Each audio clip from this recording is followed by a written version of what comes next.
Hey everyone, in this video I will show you how to fix a really annoying issue in Windows 10. When text looks pixelated, blurry, or just doesn't display clearly on your screen, this usually happens after a Windows update, changing monitors, or switching between a laptop screen and an external display. Alright, let's jump into the solutions and walk through them step by step. First, right-click on your desktop and click on Display Settings. Now scroll down a bit and under Scale and Layout, make sure that scaling is set to 100% or whatever Windows recommends. Sometimes custom scaling can make text look weird. If it looks fine here, scroll further down and click on Advanced Display Settings. Then click on Display Adapter Properties for Display 1 or whichever monitor you're using. A small window will open. Click the Monitor tab and make sure the refresh rate is set to the recommended one, usually 60 Hz for most screens.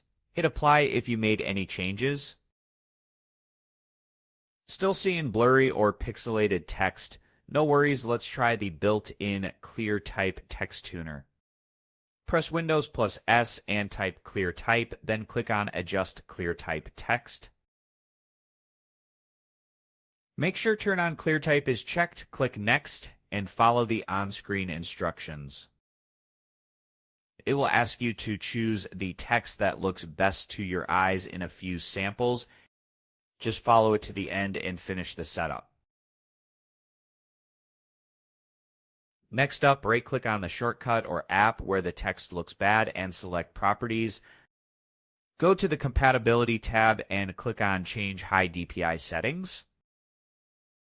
Now, under High DPI Scaling Override, check the box that says Override High DPI Scaling Behavior, and from the drop-down, select Application. Click OK, and then Apply. This trick can help fix blurry text in older programs or ones not fully optimized for high-resolution screens. Finally, make sure your graphics drivers are up to date. Show Open Device Manager, expand Display Adapters, right-click your GPU and choose Update Driver.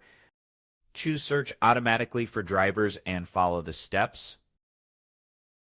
Alright, that's it. Your text should now look a lot clearer and sharper. If one method doesn't fix it, try a combination, especially the ClearType Tuner and compatibility settings. Let me know in the comments which fix worked for you, or if you're still having trouble, I will try to help out. If this guide helped you, give the video a thumbs up and consider subscribing for more Windows tutorials. Thanks so much for watching, and I will see you in the next one.